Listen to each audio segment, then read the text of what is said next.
అందరికీ వందనాలు. దేవుని నామమున స్తోత్రం కలుగును గాక. వందనాలు అన్నప్పుడు వందనాలు పెట్టండి. దేవుని స్తోత్రం. హల్లెలూయా, హల్లెలూయా. ఒకసారి గట్టిగా చప్పట్లు కొట్టి దేవుని నామమున మహిమపరచండి.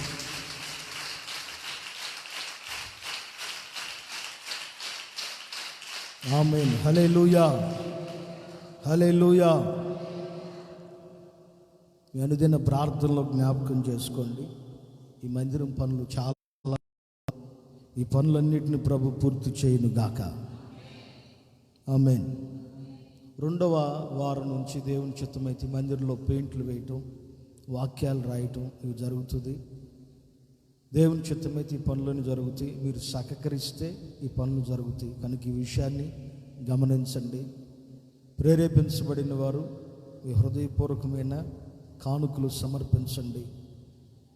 అలాగే రేపొచ్చే ఆదివారం నుంచి కట్టెంపొడిలో మరలా ఆరాధన ప్రారంభమవుతుంది. ఉదయం 7 గంటలకి, 6:30 కాదు, ఉదయం 7 గంటల నుంచి 9 గంటల వరకు అక్కడ ప్రార్థన జరుగుతుంది. ఈ విషయాన్ని గమనించండి. శనివారం జరగదు, ఆదివారం మాత్రం జరుగుతుంది. కనుక ఈ విషయాన్ని గమనించి ఆ ప్రాంతంలో ఉన్న వాళ్ళందరూ సిద్ధపడి ఆ ప్రార్థనకు రండి. దేవుని చిత్తమైతే ఈ నెలలో ఈ పనులన్నీ అయిపోతే ఒక 2 రోజులు సహవాస కొడికలు ఏర్పాటు చేద్దామని అనుకుంటున్నాం. దేవుని చిత్తానుసారమైన దైవ సేవకుల్ని ప్రభు ఇక్కడ తీసుకుని వచ్చి వాడుకును గాక. ఆమేన్. బైబిల్లో నుంచి దేవుని వాక్యాన్ని విందాం. యెషయా ప్రవచన గ్రంథం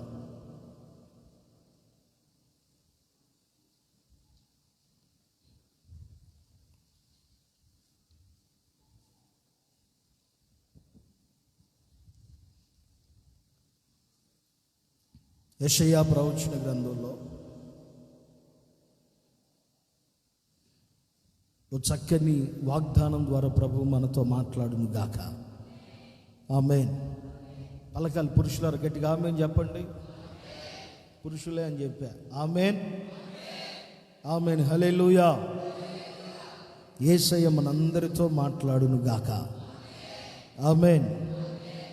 ఎన్నో వాగ్దానాలు ఉన్నాయి బైబిల్లో, ఎన్నో వాగ్దానాలు ఉన్నాయి, ఎన్నో హెచ్చరికతో కూడిన మాటలు ఉన్నాయి, ఎన్నో ఆదరణతో కూడిన మాటలు ఉన్నాయి, ఎన్నో ధైర్యపరిచే మాటలు ఉన్నాయి, ఎన్నో కలవరాల నుంచి విడిపించే మాటలు ఉన్నాయి. ఆయా సందర్భాలలో ఆ పరిస్థితులను బట్టి, ఆ సంఘ అక్కర్లను బట్టి, ఆ సేవకుని యొక్క అక్కర్లను బట్టి, ఆ విశ్వాసి యొక్క కొరతను బట్టి ప్రభువు మాట్లాడుతూ వచ్చారు. ఈ పూట కూడా ఈ సంఘ అక్కర్లన్నిటిని గుర్తించిన నా ప్రభు మనందరితో మాట్లాడును గాక. మనందరితో ఆయన మాట్లాడును గాక. ఆమేన్. యెషయా ప్రవచన గ్రంథంలో ఎన్నో వాగ్దానాలు ఉన్నాయి. కానీ ఒక శ్రేష్టమైన వాగ్దానం, ఒక ఆశీర్వాదకరమైన మాట, ఆ మాటను చూద్దాం ఒకసారి. బాగా గమనించండి.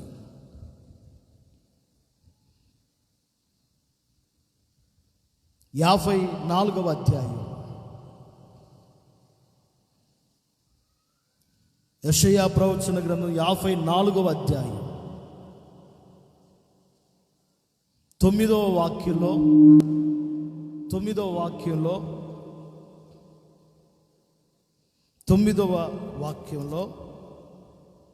4వ వరుసను చదవగా విందాం.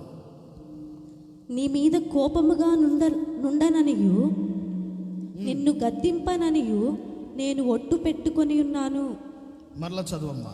నీ మీద కోపముగా నుండననియు నిన్ను గద్దింపననియు నేను ఒట్టు పెట్టుకొని ఉన్నాను. కొంచెం పై వాక్యం కూడా చదువు. నోవాహు కాలమున నేను ఒట్టు పెట్టుకొనినట్లు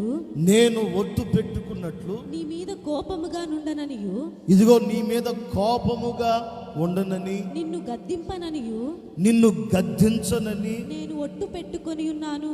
నేను ఒట్టు పెట్టుకొనుచున్నాను. ఆమేన్. చెబుదాం గట్టిగా ఆమేన్. కొంచెం గట్టిగా పలకండి ఆమేన్. ఆమేన్. మన దేవుడు మనకు చెప్పిన వాక్యం ఏంటి? నీ మీద నీవు ఒట్టు పెట్టుకోవద్దు. నీ మీద నీవు ఒట్టు పెట్టుకోవద్దు. నీ పొరుగువాని మీద కూడా ఒట్టు పెట్టవద్దు. లేకపోతే నీకు కలిగిన ఎవరి మీద ఒట్టు పెట్టవద్దని మాట్లాడాడు. కానీ విచిత్రమైన వాక్యం ఏంటంటే, సందర్భం ఏంటంటే, ఆయన తన మీద తానే ఒట్టు పెట్టుకుంటున్నాడంట. దేవుడు తన మీద తానే ఒట్టు పెట్టుకుని, నీ మీద కోపపడనని, నిన్ను నేను గద్దించనని నేను ఒట్టు పెట్టుకునిచున్నాను. ఆమేన్. పలకండి గట్టిగా ఆమేన్. ఆమేన్. ఎందుకు దేవుడు ఒట్టు పెట్టుకుంటున్నాడు? ఒట్టు ఎప్పుడు పెట్టుకుంటారు? అసలు ఒట్టు ఎప్పుడు పెట్టుకుంటారు? ఒక వ్యక్తి నమ్మనప్పుడు, ఒక వ్యక్తి మీద ఒక వ్యక్తికి నమ్మకం కరువైపోయినప్పుడు, ఆ వ్యక్తిని నమ్మేదానికి ఏమాత్రం అనుకూలంగా లేనప్పుడు, ఒరే ఒట్టురా బాబు, నా మాట వినరా, నా మాటను ఒట్టు, నేను నా మీద ఒట్టు పెట్టుకుంటున్నాను, ఇది నిజంరా బాబు, నమ్మని పరిస్థితిలో మనిషి మీద మనిషి ఒట్టు పెట్టుకుని మాట్లాడతాడు. మరి ప్రభు ఎందుకు ఒట్టు పెట్టుకున్నాడు తెలియదు. కానీ ఈ చివరి దినాలలో ఇప్పుడు వరకు ప్రభు మన మీద కోపపడుతూ, ఇప్పుడు వరకు దేవుడు మనల్ని గద్దిస్తూ, ఇప్పుడు వరకు దేవుడు మనల్ని ఒకవేళ ప్రక్కన పెట్టిన సందర్భాలు ఉన్నాయేమో, ఆ సందర్భాలన్నిటిని బట్టి ఒకవేళ ప్రభువుకి మనం దూరం అయిపోతూ వచ్చామేమో, ఒకవేళ దేవుని సన్నిధికి, సహవాసానికి, ఆత్మీయతకి దూరం అయిపోతూ వచ్చామేమో. నా ప్రభు ఒట్టు పెట్టుకుని చెప్తున్నాడు, ఈ నెలలో మిమ్మల్ని అందరినీ ఆయన ఆశీర్వదించును గాక. పలకండి గట్టిగా ఆమేన్. నా ప్రభు మిమ్మల్ని అందరినీ దీవించును గాక, మిమ్మల్ని అందరినీ అభివృద్ధి పరుచును గాక. ఆయన కోపము చాలించి నా ప్రభు కృప మీ మీద నిలుచును గాక. ఆమేన్. ఆమేన్. ఆయన మాట్లాడుతున్న మాట, నా మీద ఒట్టు పెట్టుకుంటున్నా, నేను ఖచ్చితంగా ఇక నీ మీద కోపపడను, నేను నిన్ను ఆశీర్వదిస్తాను, ఇక నేను నిన్ను గద్దించనని ఒట్టు పెట్టుకుంటున్నాడు. ఒక చిన్న ప్రార్థన చేసుకుందాం. వాక్యం చేతిలోంచి కళ్ళు మూయండి. ఒక చిన్న ప్రార్థన చేసుకుందాం. 54వ అధ్యాయం యెషయా ప్రవచన గ్రంథం 54:9 వాక్యంలో ఆ మాట చదివాం. దాని మీద చేతులుంచి ఒక చిన్న ప్రార్థన చేసుకోండి. ఒక చిన్న ప్రార్థన చేసుకోండి.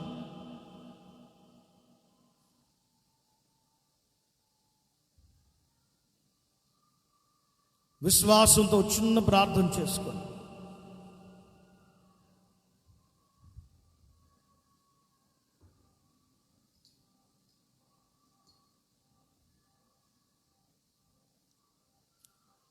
ఒక చిన్న ప్రార్థన చేసుకోండి. ఇప్పుడు వరకు ప్రభు కోపపడుతూ వచ్చాడేమో, ఇప్పుడు వరకు ఆయన చూసి చూడనట్లుగా ఉన్నాడేమో, గద్దిస్తూ వచ్చాడేమో. ఒక చిన్న ప్రార్థన చేసుకోండి. ఒక చిన్న ప్రార్థన చేసుకోండి.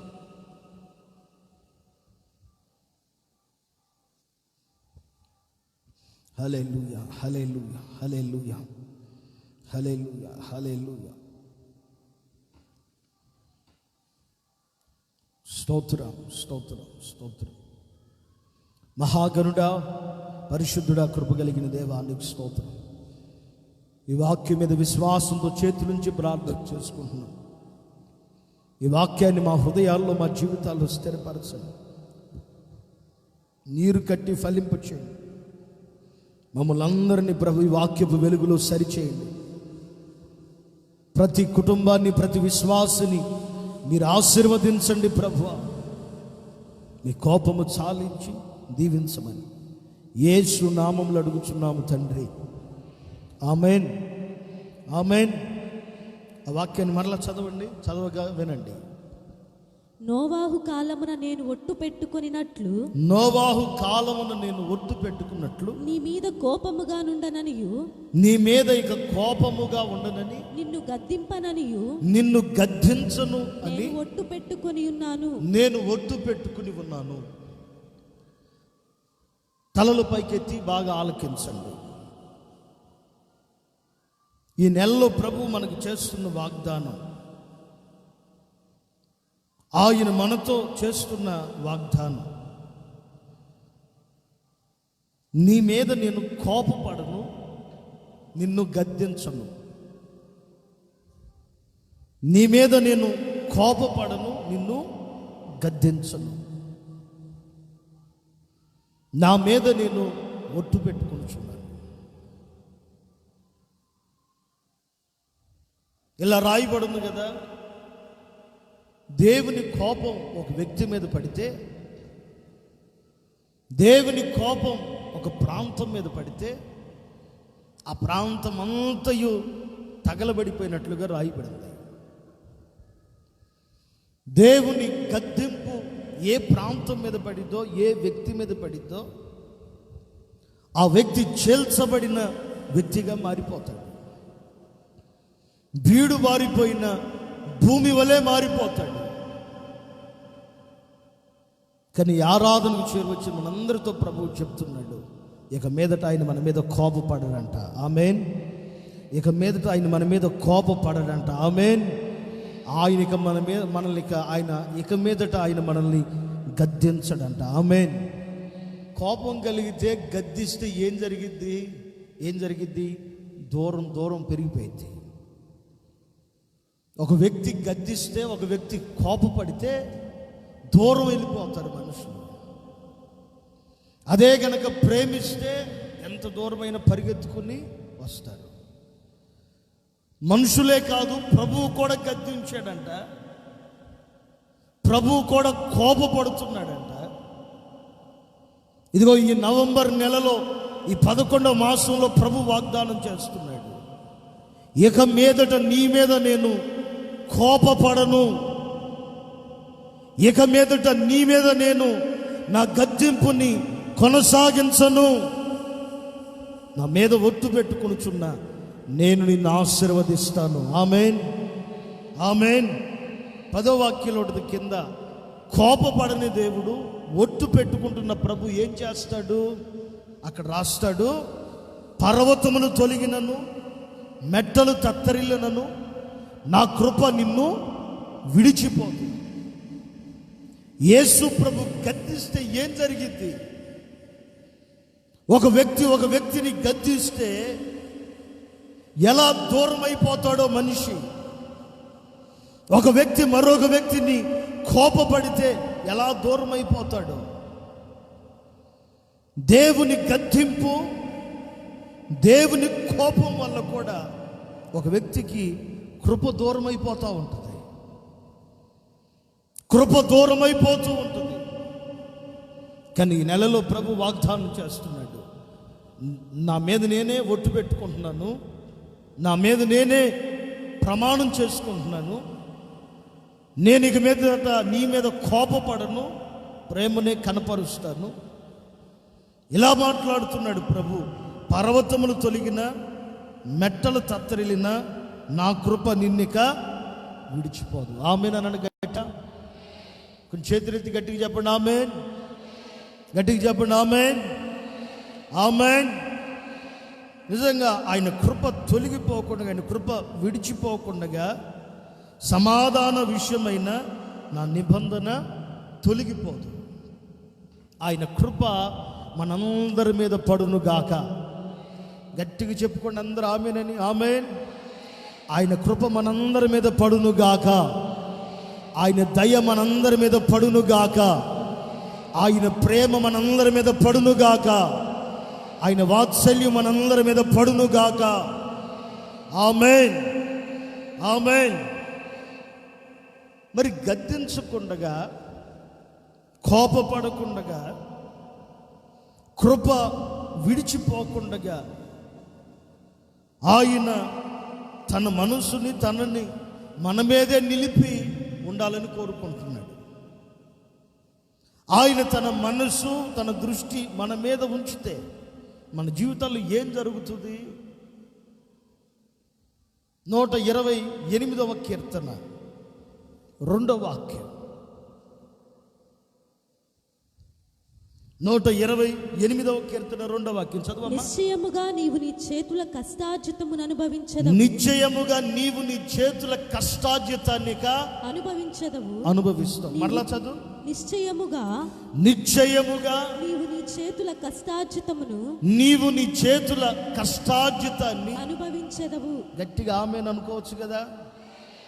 ఆమేన్. ఇప్పుడు గద్దించని దేవుడు ఇంతకాలం గద్దించి కోపపడి కోపాన్ని చాలించుకుని తన మీద తానే ఒట్టు పెట్టుకుని, ఇదిగో ఈ నవంబర్ నెలలో దేవుని ప్రియులారా, నీడుబ్రోలు సంఘ సభ్యులారా, యూట్యూబ్, ఫేస్బుక్ ద్వారా వీక్షిస్తున్న దేవుని ప్రియులారా, ఇంతకాలం నువ్వు చేస్తున్న చేతి పనుల్లో, వ్యాపారంలో, ఉద్యోగంలో, వ్యవసాయంలో, పాడి పంట, ప్రతి రంగములో నీకు నష్టం కలిగి ఉన్నదేమో. ఇంతకాలం నీ చుట్టూ అప్పుల వలయం నిలిచిపోయి ఉన్నదేమో. దీన స్థితిలో, దరిద్రతలో, పేదరికములో నడిపించబడుతూ వచ్చేవేమో. ఈ 11వ నెలలో ప్రభు చెబుతున్న మాట, నిశ్చయముగా నీవు నీ చేతుల కష్టార్జితమును అనుభవించుదువుగాక. నిశ్చయముగా మీరు మీ చేతుల కష్టార్జితాన్ని అనుభవించుదురుగాక. గట్టిగా చప్పట్లు కొడుతూ ఆనందంతో ప్రభుని స్తుతించండి. నిశ్చయముగా మీ చేతుల కష్టార్జితం మీరు అనుభవించుదురుగాక. ఆమేన్ పలకండి. నిశ్చయముగా మీ చేతుల కష్టార్జితం మీరు అనుభవించుదురుగాక. నిశ్చయముగా మీరు చేస్తున్న వ్యాపారాలలో లాభం మీరు అనుభవించుదురుగాక. నిశ్చయంగా మీరు చేస్తున్న ప్రతి వ్యవసాయంలో లాభపరచబడుదురుగాక. మీరు చేస్తున్న ప్రతి పనిలో నా ప్రభు ఇదిగో ఈ నవంబర్ నెల నుంచి మిమ్మల్ని ఆశీర్వదించునుగాక. ఆమేన్, ఆమేన్, ఆమేన్. హల్లెలూయా, హల్లెలూయా. ఆయన మిమ్మల్ని ఆశీర్వదిస్తాడంట. మీ చేతుల కష్టార్జితాన్ని నా ప్రభు దీవించాలని కోరుకుంటున్నాడు. మీకుంటున్న దీన స్థితిలో నుంచి ఆయన మిమ్మలను లేవనెత్తాలని కోరుకుంటున్నాడు. మీకు సమృద్ధిని ప్రభు ప్రసాదించాలని కోరుకుంటున్నాడు. నిత్యముగా మీరు పడుతున్న ప్రతి మీ చేతుల కష్టార్జితాన్ని, కష్టముల ద్వారా వస్తున్న ప్రతి జీతాన్ని మీరు, మీ పిల్లలు, మీ కుటుంబాలు అనుభవించుదురుగాక. ఆమేన్, ఆమేన్, ఆమేన్. హల్లెలూయా. 9వ వాక్యంలో రాయబడిన మాట కూడా చూడండి. కీర్తన గ్రంథం 9వ అధ్యాయం 9వ కీర్తన.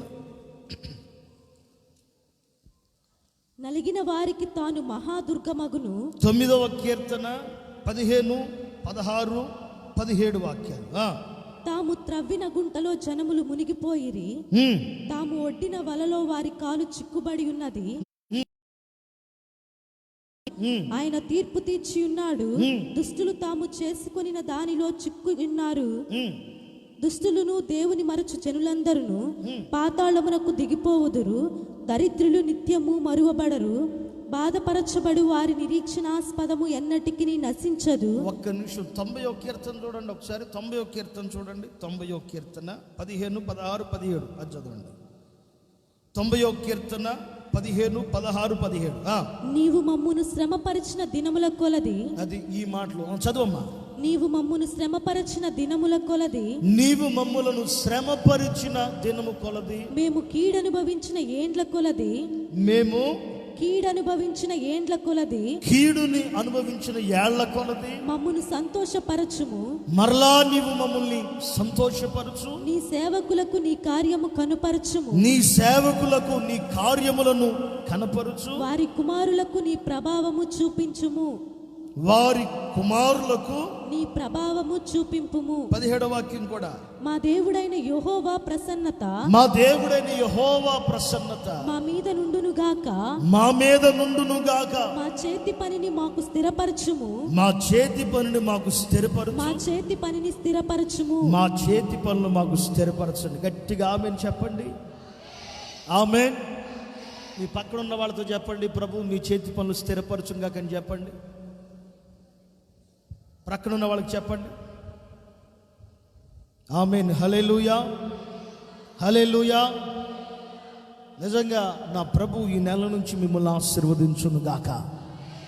విశ్వసించిన వాళ్ళు మాత్రమే చెప్పండి ఆమేన్. నా ప్రభు మిమ్మల్ని ఆశీర్వదించును గాక. గడిచిన 7 నెలలుగా చేతి పని లేక, సమృద్ధి లేక, ప్రస్తుత కరోనా పరిస్థితులను బట్టి ఆశీర్వాదానికి దూరంగా ఉన్నారేమో. మిమ్మల్ని అందరినీ నా ప్రభు మరలా ఆశీర్వదించును గాక. ఆయన చేసిన కీడు విషయంలో మీకు కలిగిన బాధ కంటే రెట్టింపు సంతోషాన్ని కలుగు చేయును గాక.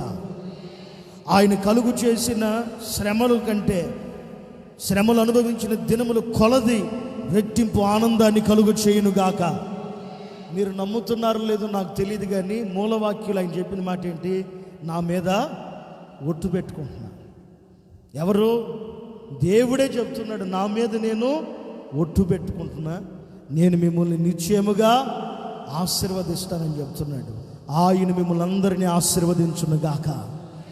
ఆయన మీ కుటుంబాలను ఆశీర్వదించును గాక. ఆయన మీ పిల్లలను ఆశీర్వదించును గాక. మీ సంతానాన్ని ప్రభు ఆశీర్వదించును గాక. మీ వంశాన్ని ప్రభు ఆశీర్వదించును గాక. ఆమేన్, ఆమేన్. ఇప్పుడు వరకు చాలక, తిని తినక, కన్నీళ్ళ మధ్యలో, కష్టాల మధ్యలో, నిందల మధ్యలో, శోధనల మధ్యలో, అవమానపు పరిస్థితిలో నడిపించబడ్డావేమో. ఒకవేళ దేవుడు గద్దింపుకి నీవు గురైపోయేవేమో. దేవుని గద్దింపుకి, దేవుని యొక్క హెచ్చరికకి మనం లోబడిపోయేవేమో. కానీ నా ప్రభు ఒట్టు పెట్టుకుంటున్నాడు, మనలందరినీ ఆశీర్వదించును గాక. నిజంగా దేవుని గద్దింపు ఎలా ఉంటుంది? పచ్చని చెట్టు దారి ప్రక్కనే ఉంది.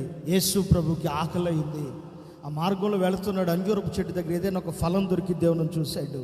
ఒక్క ఫలము కూడా లేకపోతే ప్రభు కోపం వచ్చి ఒక చిన్న మాట అన్నాడు, ఇక మీదట నీవు ఫలించకుండా ఉంటావు. ఆ మాట మాట్లాడలేదో ఫలాలు ఆగిపోయినాయా? ఫలాలు మాత్రం కదా, చెట్టు ఏరులతో సహా ఎండిపోయి చచ్చిపోయినట్లు రాయబడి ఉంది. దేవుని గద్దింపు, లేకపోతే దేవుని కోపం, లేకపోతే దేవుని యొక్క ఉగ్రతకి ఏ మనిషి, ప్రపంచంలో ఏ జీవి, ప్రపంచంలో ఏ మనిషి తట్టుకోలేడు.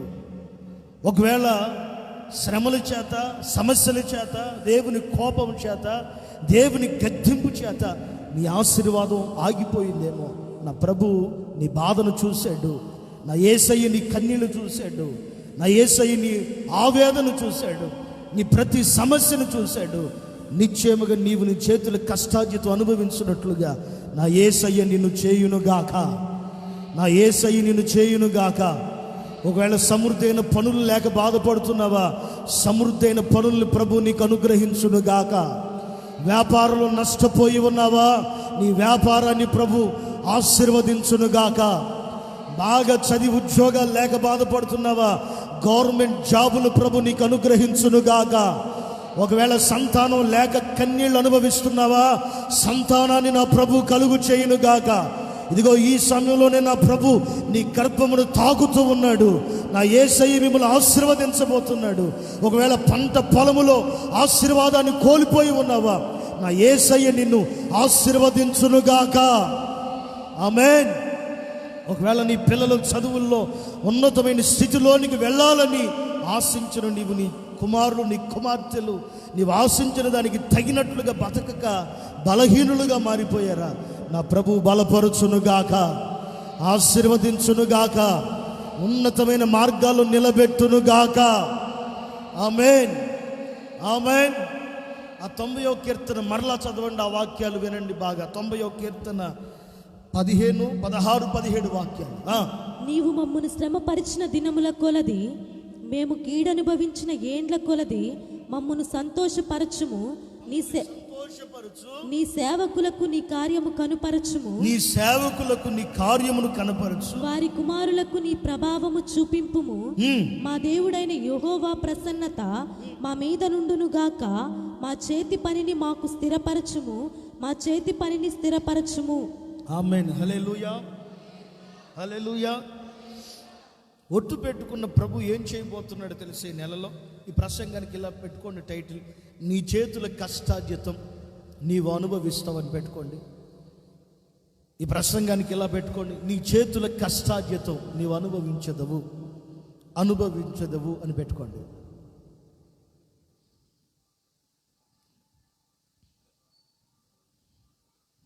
ఇప్పుడు వరకు శ్రమలు అనుభవించేవేమో, ఇప్పుడు వరకు కీడుని అనుభవిస్తూ ఉన్నామేమో. ఇక మీదట ప్రభు మిమ్మల్ని ఆశీర్వదించును గాక. ఒకవేళ ఈ వాక్యం ఎవరైనా సేవకులు వింటుంటే, ఆగిపోయిన నీ జీవితంలో ప్రతి కార్యాన్ని నా యేసయ్య ప్రారంభించును గాక. ఆగిపోయిన నీ సేవని దేవుడు ప్రారంభించును గాక. ఆగిపోయిన నీ సమర్పణను ప్రభు మరలా ప్రారంభించును గాక.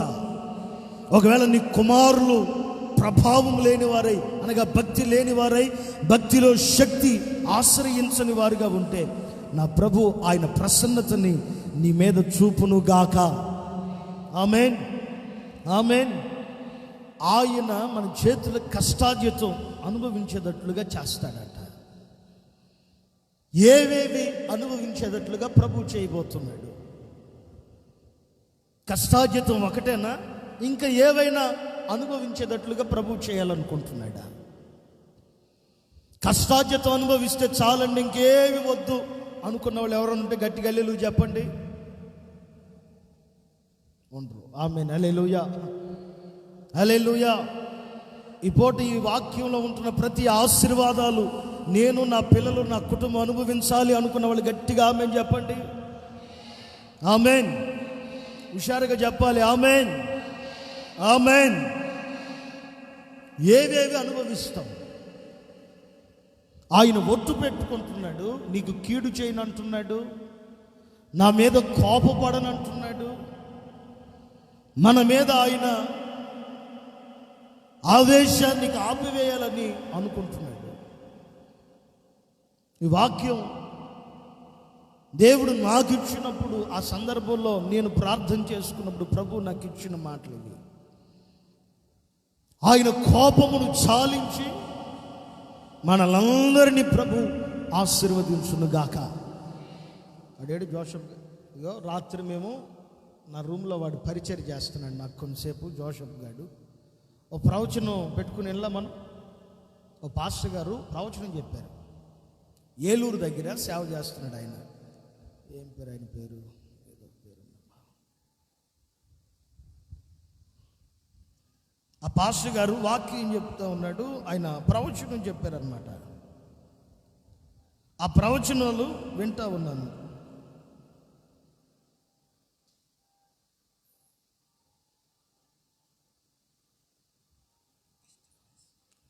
ఆ ప్రవచనాలు విని ఆ తర్వాత అందరూ వెళ్ళిపోయిన తర్వాత కొంచెం ఆకలి వేస్తే రాత్రి నేనే కొంచెం ఆల్రెడీ చేసిన కూర దాన్ని మరలా నేను కొంచెం వండుకుని, నాకు నచ్చినట్టుగా కొంచెం వండుకుని, జగన్నాథపురం వాళ్ళది జగన్నాథపురం. ఆ పాస్టర్ గారి పేరు సాల్మన్ రాజు గారు. జగన్నాథపురం ఆ పాస్టర్ గారి పేరు సాల్మన్ రాజు పాస్టర్ గారు. డిసెంబర్ నెలలో, ఆ తర్వాత జనవరి నెలలో, మార్చి నెలలో ఆయన ప్రవచనాలు చెప్పాడనమాట. ప్రవచనం చెప్పారు. కరోనా మన దేశం మీదకి రాకముందు ఆయన ప్రవచనం చెప్పాడు డిసెంబర్ నెలలోనే. ఒక గొప్ప ప్రమాదం రాబోతుంది, గాలిలో మొత్తం విషవాయువు ఉంటుంది అని ప్రవచనం చెప్పాడు ఆయన. శవాలు రోడ్ల మీద పడిపోయి ఉంటాయి, ఆకాశ పక్షులకి శవాలు ఆహారంగా మారుతాయి, తీసుకెళ్లేదానికి కూడా ఒక్కడు రాడు అని ఈ కరోనా రాకమునిపే ప్రవచనం చెప్పాడు. ఈ పూట వాట్సాప్లో ఆరాధన అయినాక ఆ లింక్ కూడా పెడతాను, మీరు చూడండి. ఆ ప్రవచనాలన్నీ విని భోజనం వండుకుని నేను తిని రాత్రి 2 గంటలకి ఏమో మోకరించి ప్రార్థన చేసుకుంటూ ఆలోచించి, మరి ఏంటి ప్రభా మనుషులు చచ్చిపోతున్నారు, మరి ఎక్కువైపోతుంది, మరణాలు ఎక్కువైపోతున్నాయి, మరి ఏంటి ప్రభా కరోనా కేసులు ఉన్నట్టుగా ఉండి కొంతమంది ఇక్కడ మాస్కులు పెట్టుకోవాలా, మరి ఎందుకు పెట్టుకోలేదో అర్థం కాలేదు. మాస్కులు ఉంటే పెట్టుకోండి, పరిస్థితులు బాగా ఉన్నట్లుగుండి తగ్గిపోయిందని అనుకుంటూనే కరోనా పెరిగి ఇప్పుడు రోగం బయటపడట్లా. మనిషి ఉన్నట్లుగుండి సడన్గా తిరిగి చచ్చిపోతున్నాడు, తిరుగుతాను చచ్చిపోతున్నాడు. పరిస్థితులు ఏవి బాగలేదు, ఏంటి ప్రభువా అని రాత్రి ప్రార్థన చేసి పడుకుంటే నా మనసులో కలిగిన మాట, నా హృదయానికి ప్రభు అందించిన వాక్కు, ఇక మీదట నేను కోపపడను. ఆమెను చెప్పొచ్చు గట్టిగా, ఇక మీదట నేను కోపపడను, ఇక మీదట నేను మనుషుల మీద నా యొక్క కోపాన్ని చూపించను. ఇప్పుడు వరకు కోపపడుతూ వచ్చాను, కఠినంగా ఉన్నాను, ఇక మీదట కోపపడను, ఇక మీదట ప్రతి వ్యక్తిని ఆశీర్వదించబోతున్నాను అన్నాడు. ఇప్పుడు వరకు నష్టం కలిగిందేమో, నా యేసయ్య మిమ్మల్ని అందరినీ ఆశీర్వదించును గాక. విశ్వాసంతో పలకండి గట్టిగా ఆమేన్. ప్రభు మీ కుటుంబాలన్నిటిని దీవించును గాక, మీ సంఘాన్ని ఆశీర్వదించును గాక. దూరాన సమీపాన వింటున్న ప్రతి బిడ్డని యేసయ్య ఆశీర్వదించును గాక. ఆమేన్, ఆమేన్. వేటిని అనుభవిస్తాం మనం? 1వ అధ్యాయం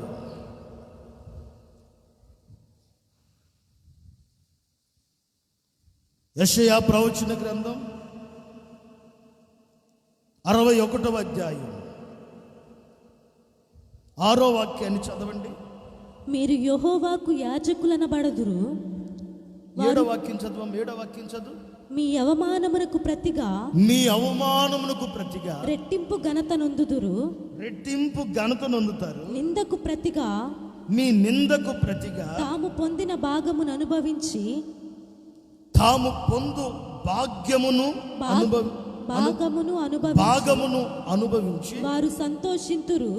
వారందరూ సంతోషిస్తారు. వారు తమ దేశములో రెట్టింపు భాగమునకు కర్తలగుదురు. వారి దేశంలో వారు రెట్టింపు భాగమునకు కర్తలగుతారు. ఆమేన్ అనండి గట్టిగా, కొంచెం గట్టిగా చెప్పండి. ఆమేన్, ఆమేన్. నిశ్చయముగా ఆశీర్వదిస్తానన్న దేవుడు ఎలా ఆశీర్వదించబోతున్నాడు తెలుసా? నీకంటూ ఒక భాగాన్ని, లేకపోతే ఒక భాగ్యాన్ని ప్రభు నీకు ఇచ్చి, ఈ నవంబర్ నెలలో నా యేసయ్య నిన్ను ఆశీర్వదించబోతున్నాడు. ఒకవేళ ఇప్పుడు వరకు నిందలు అవమానాల చేత బాధ పెట్టబడుతున్నవి, ఒకవేళ ఏంటి వీడి బ్రతుకు ఏంటి, వీళ్ళ పరిస్థితులు ఏంటి అని నిన్ను గురించి మాట్లాడారేమో, ఇక రాబోతున్న దినాలన్నిటిలో నా ప్రభు నిన్ను గణపరుచునుగాక, నిన్ను ఆశీర్వదించునుగాక.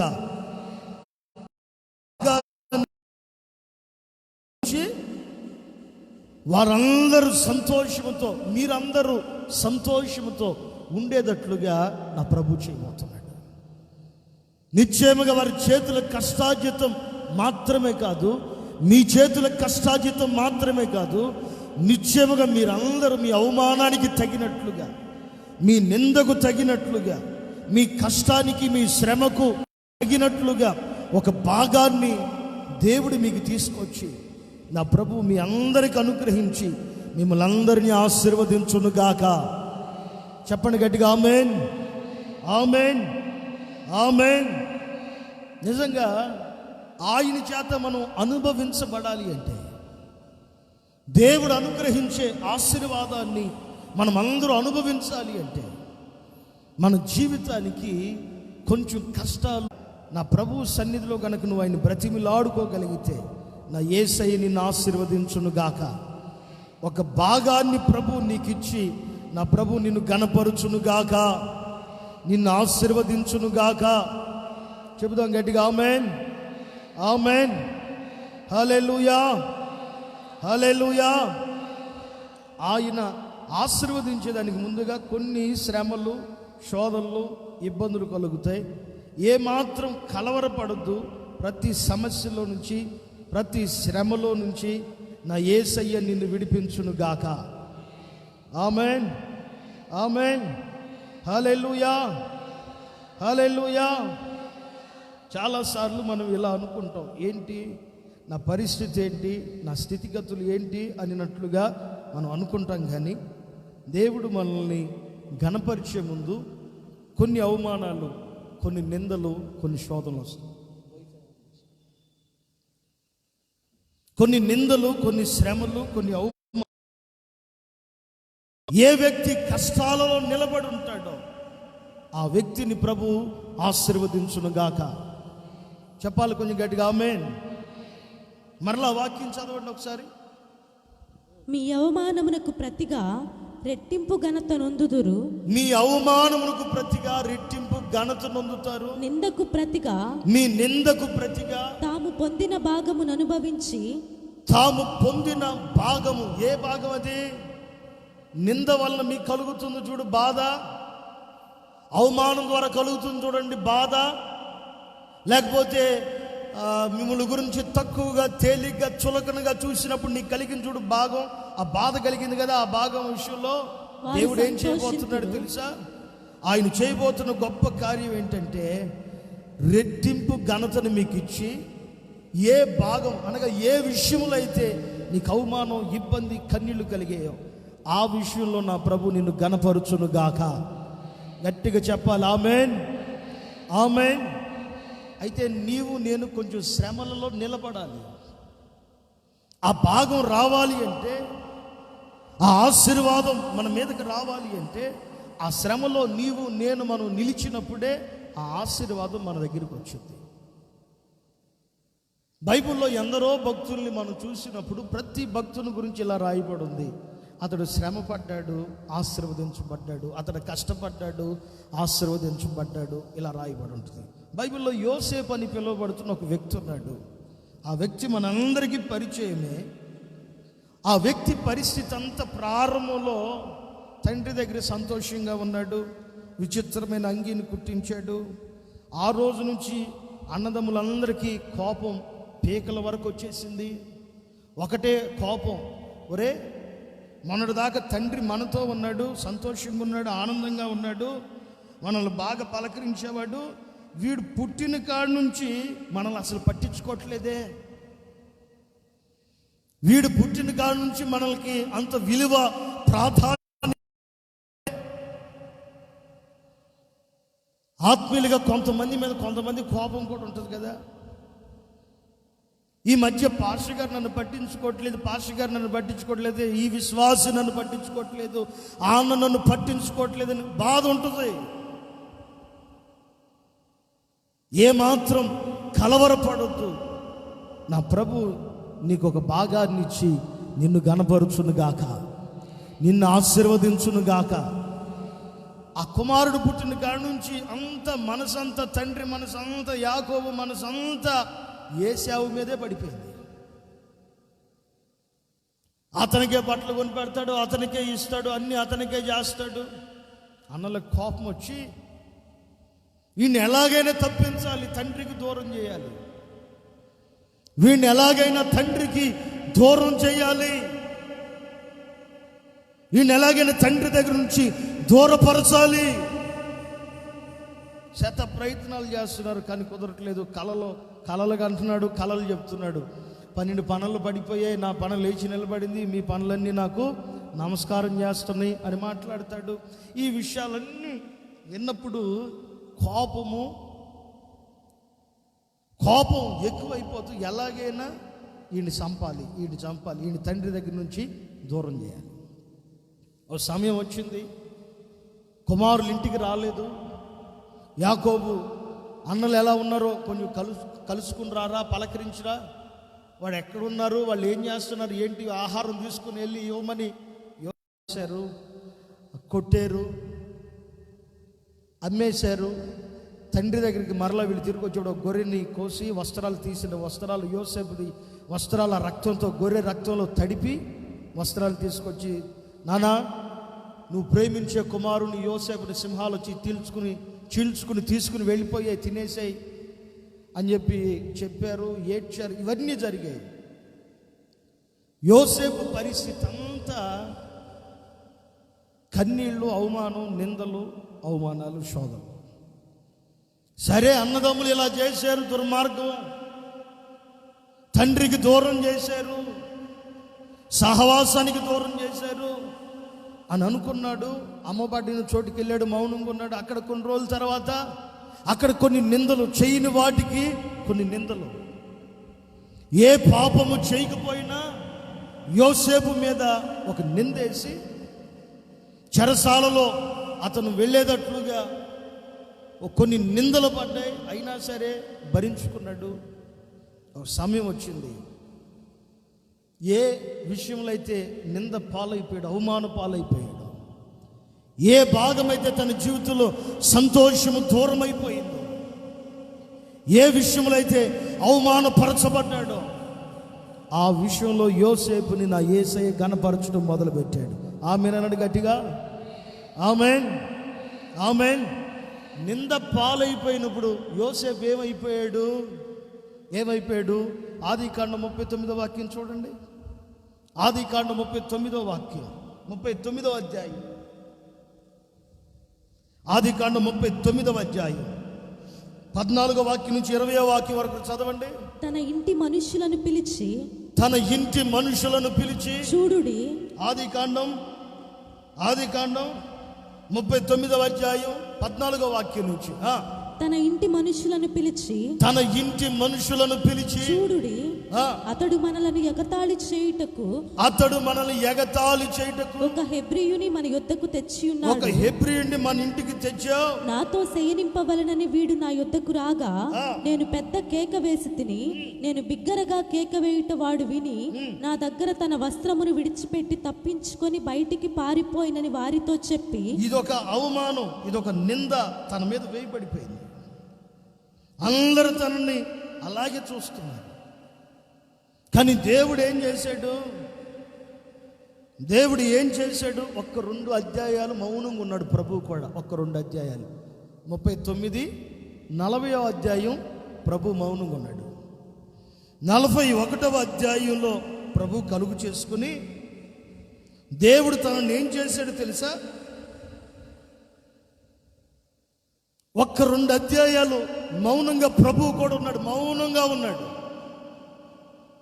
మన జీవితంలో కూడా ఏదైనా నిందలు, అవమానాలు వస్తున్నప్పుడు కొంచెం మౌనంగా ఉండగలిగితే, ఎవరి మధ్యలో అయితే అవమానపరచబడ్డావో వారందరి మధ్యలో నా యేసయ్య నిన్ను ఘనపరచును గాక, ఘనతను అనుభవించున్నట్లుగా నా యేసయ్య చేయును గాక. ఆమేన్, ఆమేన్. 2 అధ్యాయాలు ఆయన మౌనంగా ఉన్నాడు, యోసేపు మౌనంగా ఉన్నాడు, కలిగిన ప్రతి బాధ విషయంలో మౌనంగా ఉన్నాడు.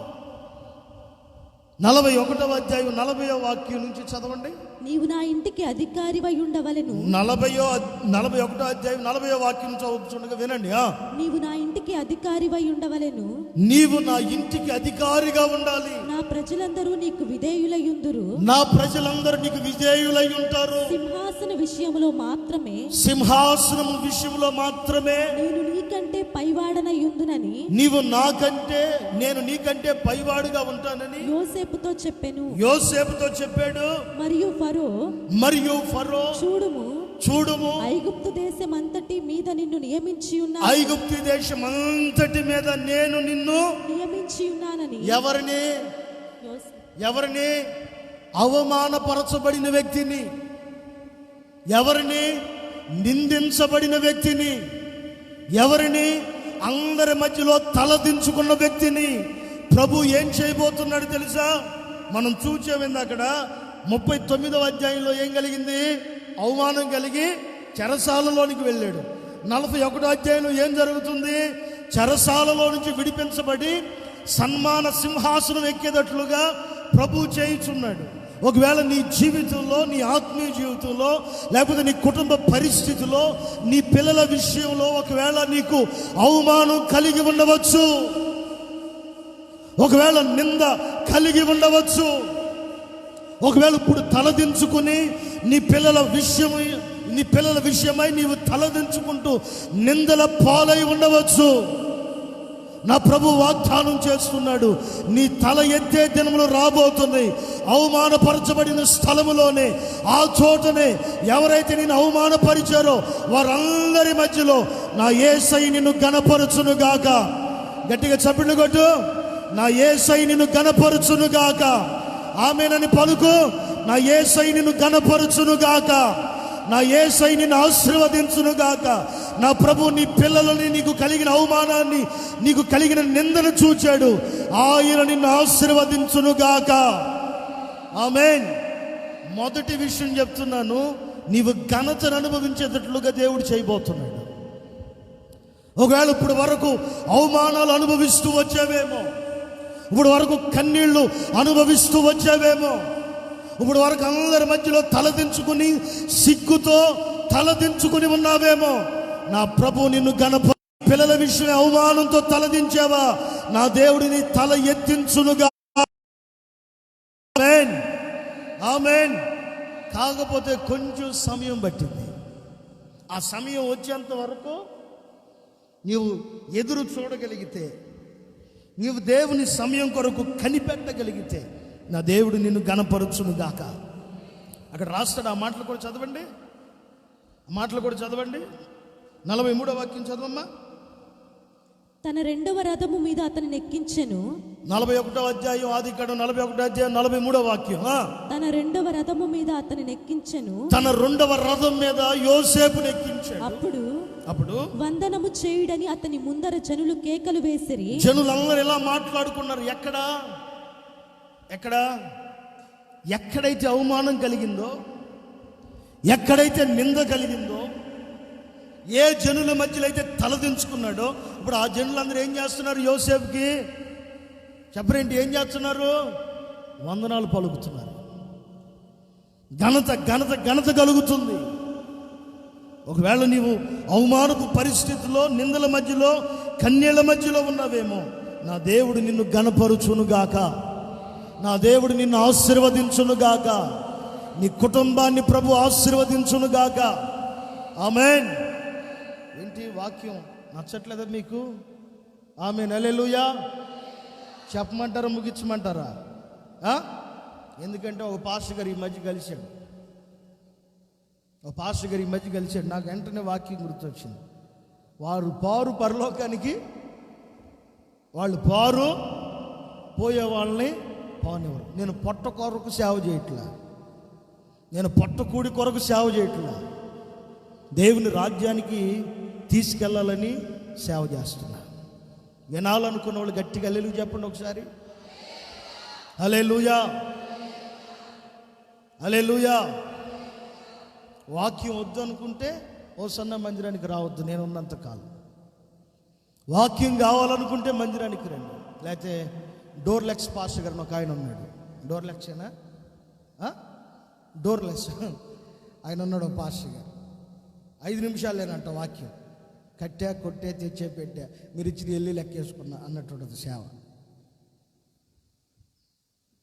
అది ఒకసారి గట్టి స్తోత్రం చెప్పండి, గట్టిగా చెప్పండి, నోరు తెరిచి చెప్పండి హల్లెలూయా. వాక్యం కావాలంటే ఓసన్న సంఘాల్లో ధారాళంగా వాక్యం ఉంటుంది. ఏ సేవకుని నిలబెట్టినా ఒకటి దేవుని మహాకృప, రెండోది మీ ప్రార్థన. ఆ దైవ సేవకుని సమర్పణను బట్టి దేవుడు ధారాళంగా వాడుకును గాక. ఆమేన్, ఆమేన్. జీవితాన్ని కట్టేది వాక్యమే కానీ పాటలు కాదు. జీవితాన్ని కట్టేది, క్రీస్తు ఎదుట నిలబెట్టేది దేవుని వాక్యమే. మీరు కాను కీగిపోయినా పర్లేదు కానీ నాకు దేవుని వాక్యాన్ని మాత్రం వినండి చాలు. ఆమేన్, ఆమేన్. ఈ నెల నుంచి దేవుని చిత్తమైతే మరలా కోటాలు ప్రారంభం అవుతాయి. ప్రతి ప్రాంతంలో కోటాలు ప్రారంభం అవుతాయి. మరలా కోటాలు పెడదాం. దేవుడు ఈ ప్రాంత పరిచర్యను ఆశీర్వదించును గాక. ఆమేన్. మనం ఎక్కడైతే అవమానపరచబడ్డామో, ఎక్కడైతే నిందించబడ్డామో, ఎక్కడైతే హేళనగా మార్చబడ్డామో ఆ స్థలంలోనే దేవుడు ఘనపరచును గాక. జఫన్యా గ్రంథం 3వ అధ్యాయం 19వ వాక్యం చూడండి ఒకసారి. జఫన్యా పుస్తకం 3.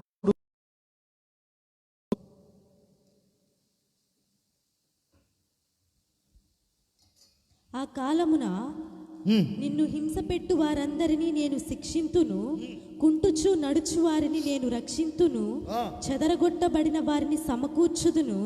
ఏ ఏ దేశములలో వారు అవమానము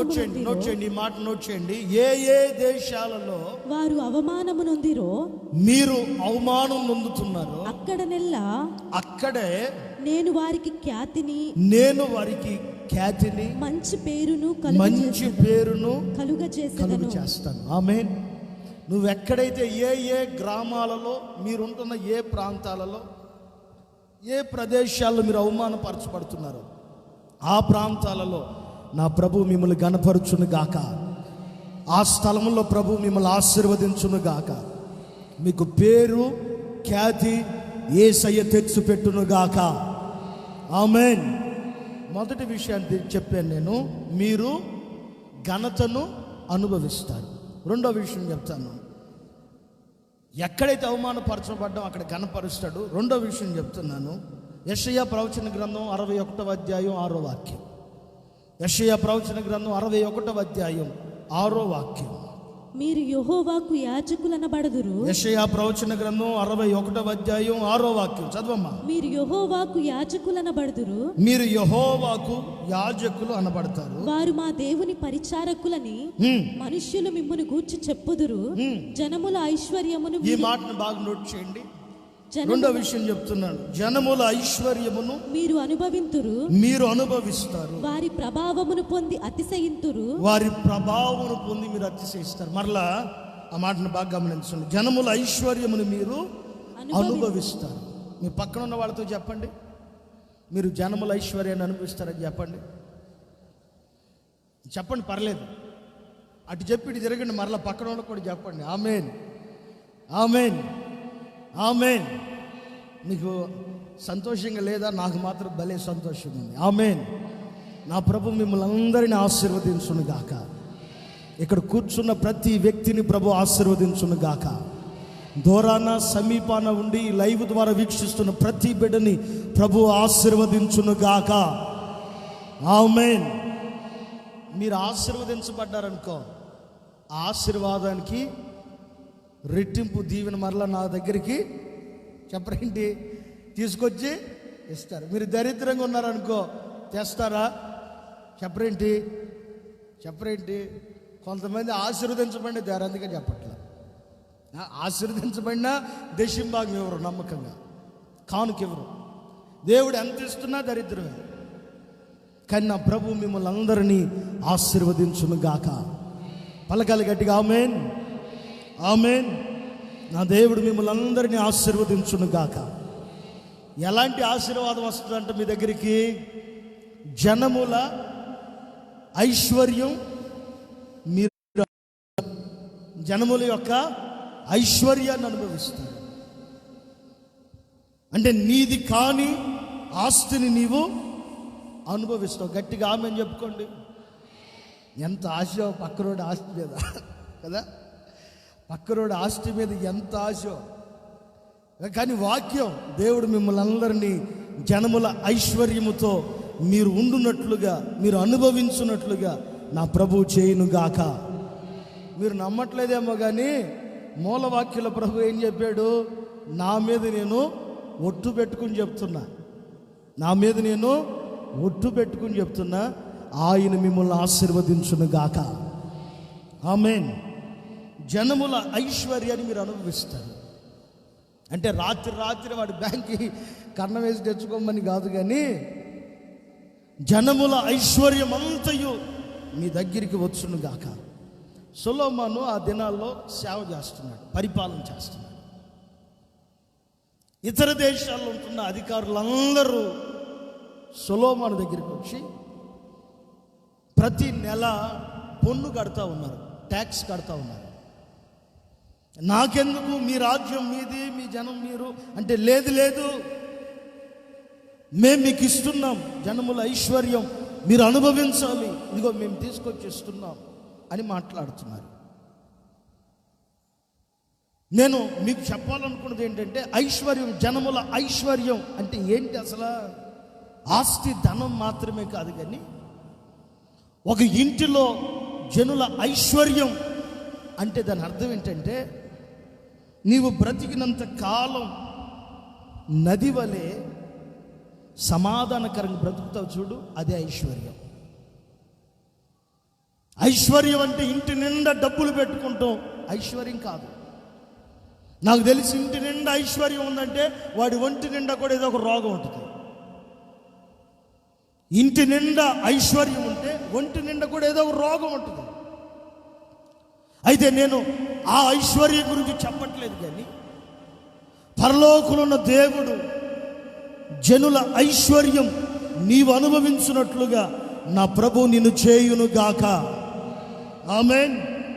66వ అధ్యాయం 2వ వాక్యం చూడండి. యెషయా ప్రవచన గ్రంథం 66:2. అవన్నీ నా హస్తకృత్యములు. 66:12 కూడా చదవండి. యెహోవా ఇలాగు సెలవిచ్చుచున్నాడు. యెహోవా ఇలాగు సెలవిచ్చుచున్నాడు. ఆలకించుడి, ఆలకించండి. నది వలె సమాధానమును ఆమె యొద్దకు పారజేయుదును. నది వలె సమాధానాన్ని ఆమె యొద్దకు పారజేయుదును. ఆమె యొద్దకు పారజేయుదును. మీరు జనముల ఐశ్వర్యము అనుభవించున్నట్లు, నీవు జనముల ఐశ్వర్యమును అనుభవించున్నట్లు, ఒడ్డు మీద పొర్లిపారు జల ప్రవాహము వలె మీ యొద్దకు దానిని రాచేతును.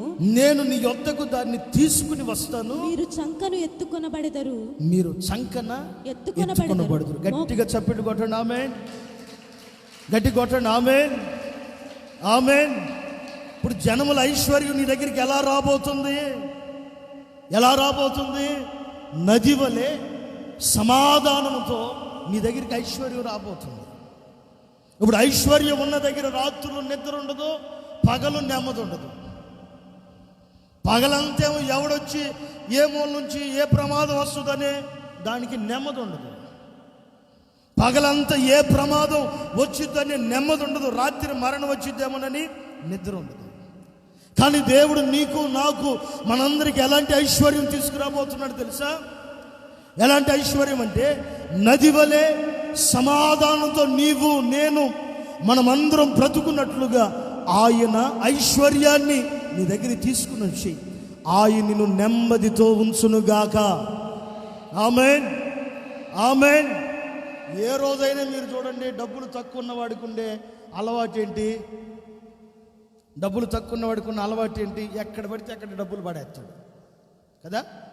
ఎక్కడ పడితే అక్కడ డబ్బులు పెడతాడు, మర్చిపోతాడు. వాడు మాత్రం నెమ్మదిగా ఉంటాడు. డబ్బులు ఎక్కువ ఉన్నవాడు మాత్రం ఎక్కడ పడితే అక్కడ పడేడు. కింద ₹1 పడినా ఒక కాగితం పడినా తీసుకోవడం, కళ్ళు కత్తుకోవడం, జాగ్రత్త పెట్టుకోవడం. అమ్మో లక్ష్మీ తల్లి పడిపోయింది అనుకోవడం, జాగ్రత్త పెట్టుకోవడం. కావాలితే మీరు చూడండి, వాళ్ళకి నిద్ర ఉండదు, నెమ్మది ఉండదు, ప్రశాంతత అంతకంటే ఉండదు. పొద్దున్నే లేవడం, చూడటం, రాత్రి చూడటం, తాళాలు వేసుకోవటం, మళ్ళీ 2-3 సార్లు లేకటం, చూడటం, వేసుకోవటం, పడుకోవటం. చాలామంది అనుకునేది ఏంటంటే, ఇదిగో వీళ్ళు ఆస్తిపరులు, వీళ్ళు ఐశ్వర్యవంతులు, ఇదిగో దేవుడు వీళ్ళని ఇంతగా ఆశీర్వదించాడు, నేను యేసు ప్రభుని నమ్ముకున్నాను కానీ నన్ను ఆశీర్వదించలేదే, యేసు ప్రభు నేను ఆరాధన చేస్తున్నాను, యేసు ప్రభు నేను స్తుతిస్తున్నాను, ఆయన నన్ను దీవించట్లేదు అని చాలామంది అనుకుంటారు తెలియక. ఐశ్వర్యం అంటే రాత్రులు ప్రశాంతంగా నిద్రపోవటమే నాకు తెలిసి నిజమైన ఐశ్వర్యం. ఆమేన్. ఆమేన్. ఏ దిగులు లేకుండగా, ఏ బాధ లేకుండగా, ఏ కష్టం లేకుండగా, ఏ కన్నీరు లేకుండగా ప్రశాంతంగా పడుకుంటాడు చూడు, అతడు నిజమైన ఐశ్వర్యవంతుడు. చాలామంది ఈ రోజుల్లో ఎవరినో చూచి వీళ్ళు ఎలా ఉన్నారు, నేనేంటి ఇలా ఉన్నాను, నేను ఆశీర్వాదానికి ఐశ్వర్యానికి పాత్రుడును కాదా? చాలామంది ఏడుస్తారు. మీకు ఒక విషయం చెప్తాను చూడండి, ఎవరు దేన స్థితిలో ఉన్నారో వారందరినీ నా ప్రభు ఐశ్వర్యవంతులుగా మార్చునుగాక. ఎవరు కన్యల బ్రతుకులో ఉన్నారో వారందరిని ఐశ్వర్యవంతులుగా ప్రభువు మార్చునుగాక. ఎవరు ఇరుకులలో ఉన్నారో వారందరిని ప్రభు ఐశ్వర్యవంతులుగా మార్చునుగాక. చాలామంది చాలాసార్లు అనుకునే మాట ఏంటంటే, కొంతమందిని చూసినప్పుడు అబ్బా వీళ్ళు బాగున్నారే, వీళ్ళు ఆశీర్వదించబడ్డారే, వీళ్ళు దీవించబడుతున్నారే, నాకు ఈ ఆశీర్వాదం లేదేంటి, నాకు ఈ దీవెన లేదేంటి, వీళ్ళు ఉన్నట్లుగా ఉండి ఆశీర్వదించబడిపోయారే, నేను ఇంకా పేదరికంలోనే ఉన్నాను, నేను ఇంకా కన్యలలోనే ఉన్నాను, నేను ఇంకా దీన స్థితిలోనే ఉన్నాను, నేను ఇంకా దరిద్రతలోనే ఉన్నాను అని ఒకవేళ అనుకుంటున్నారేమో. నా ప్రభు మిమ్మల్ని అందరినీ ఆశీర్వదించునుగాక, మిమ్మల్ని అందరినీ ఆశీర్వదించునుగాక. జనుల ఐశ్వర్యం మీరు అనుభవించున్నట్లుగా నా ప్రభు మిమ్మల్ని దీవించునుగాక. ఆమేన్, ఆమేన్. ఇలా అనుకున్నారు. ఆ దేశం అంతా కరువు వచ్చేసిందండి. బైబిల్లో ఉన్న విషయం చెప్తున్నా. ఆ ప్రాంతం అంతా కరువు వచ్చేసింది.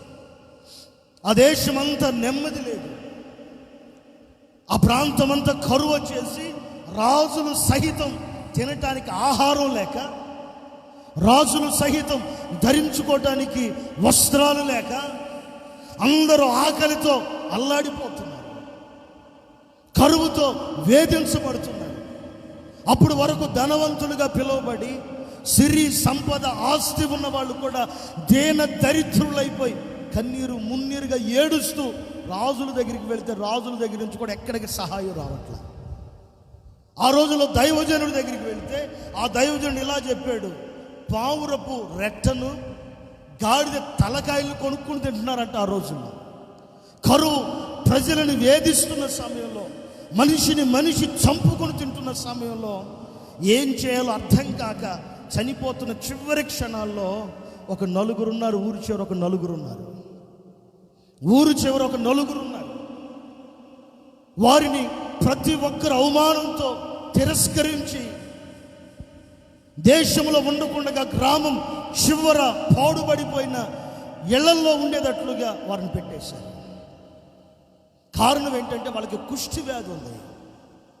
కుష్టి వ్యాధి ఉన్న కారణాన్ని బట్టి గ్రామంలో నుంచి, ప్రాంతంలో నుంచి, ఊరిలో నుంచి వారిని వెలివేసి ఊరి చివర వారిని పెట్టేశారు. ఊరిలోకి వెళదామంటే కరువు. అప్పుడు వరకు ఎవరొకరు తెచ్చి ఆహారం పెట్టేవారు. ఇప్పుడు తెచ్చిచ్చేదానికి కూడా ప్రజలకి ఆహారం లేక కరువుతో అల్లాడిపోతుంటే ఈ నలుగురు కుష్ఠరోగులకి ఒక చిన్న ఆలోచన వచ్చింది.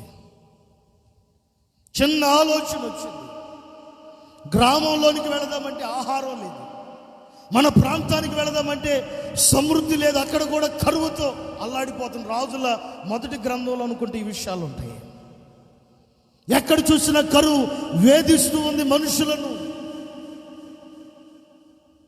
ఈ దేశాన్ని వదిలిపెట్టి మనకు సమీపంగా ఉన్న మరొక దేశానికి వెళ్ళిపోదాం అని మాట్లాడుకుంటుంటే నలుగురు కుష్ఠవ్యాధుడు అంటున్నాడు, ఒరే మనం అంటరాని వాళ్ళమని ఊరు చివర మనల్ని పెట్టారు, మనం ఎందుకు పనికిరాని వారమని మనల్ని ఊరి చివరన మనం పెట్టారు.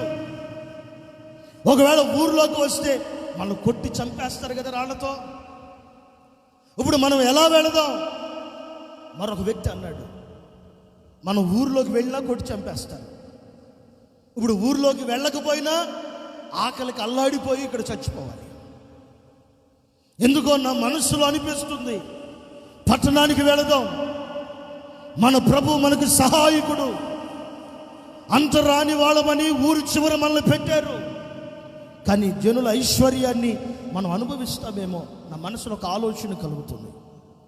ఇగో ఈ పూట ఈ ఆరాధనకు చేరువచ్చిన దేవుని ప్రియులారా, జనుల చేత ద్వేషించబడి దూరపరచబడుతూ కన్నీరు మున్నీరుగా ఏడుస్తూ ఉన్నారేమో. నా ప్రభు ప్రవచన పూర్వకంగా నీతో మాట్లాడుతున్నాడు. యేసయ్య మీతో మాట్లాడుతున్నాడు.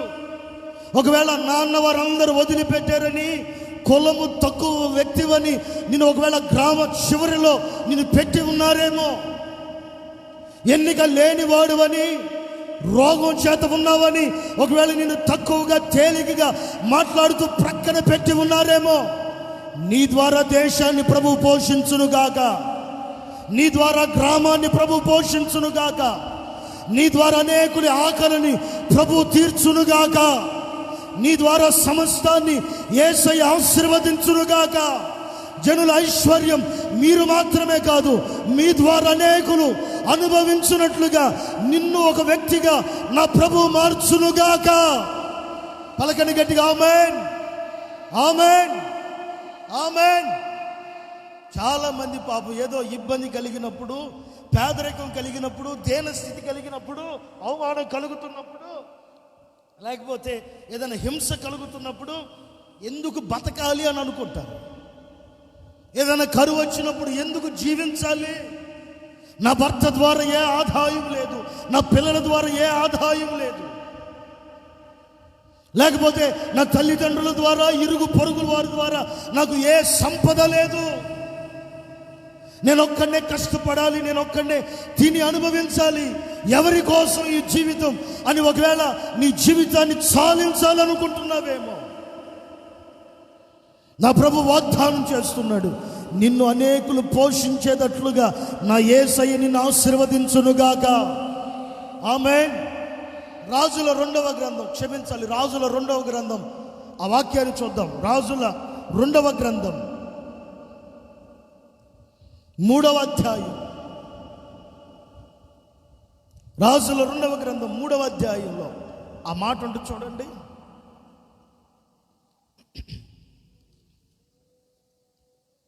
రాజుల 2వ గ్రంథం